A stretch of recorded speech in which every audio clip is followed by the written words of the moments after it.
There's, it's not a question of saying that people don't come and invest unless it's from the local market. Why would they come and invest here when there are so many costly? Which is that one question regarding question. That the main question was because the protection level is, I will say high, 5-10% being stock. That's why is that the reason that people don't go into export? The logic in many of the documents is reduce the protection so that people go into export. Is that right? First point, 5-10% is not high.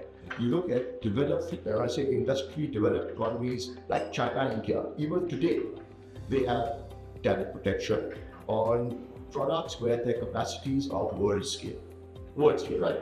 Because when you're looking at your own market, you look at what is your global base requirement. Somebody who is looking at your market from the outside will also look at it as a destination to get rid of their exportable surplus. So you all have to do is keep tariff within a level, right, which is feasible, which doesn't in any way jeopardize your efficiency. And when it comes to export, there are already provisions available in the law, whether it's within DTRE, it's now EFS, so you can actually get tariff.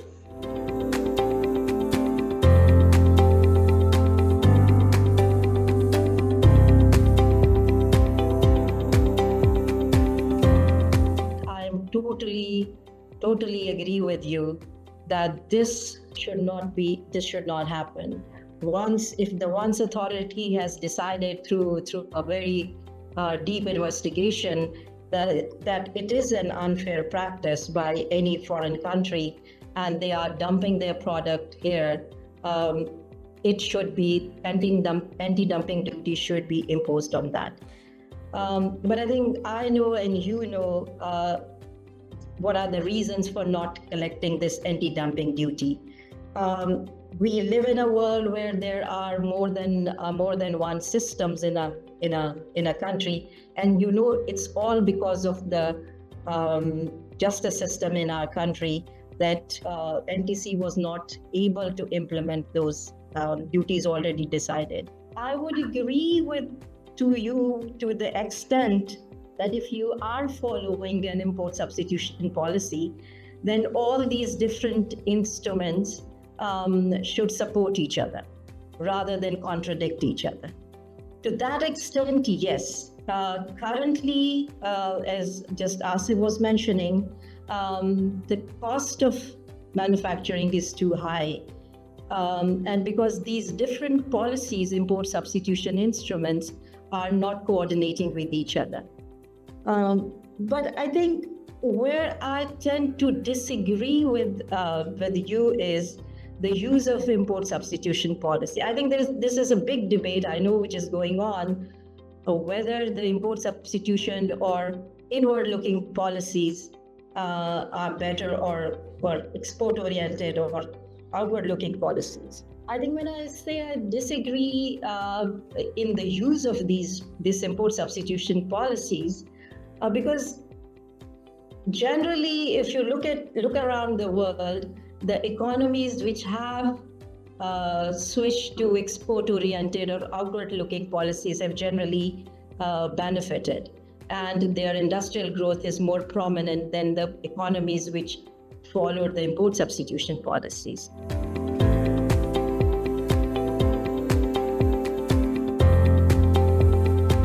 We have many other incompetencies in the system. We have been discussing about power, infrastructure, investment, and everything the whole day. What we need to do is probably go through tariff rationalization and import substitution, of course, because we cannot compensate for all these inequities without getting into that. We don't talk about subsidies, but we talk about all these inequities which need to be accounted for. Even now, I mean, with my experience in especially in the chemical industry, basic differentials, I mean, we are talking about 5%, 10% or 15% differentials. There are HS codes, which, if you import the finished goods, they are giving you the same duty structure. And there are HS codes in the raw material also, which are giving you the same duty structure.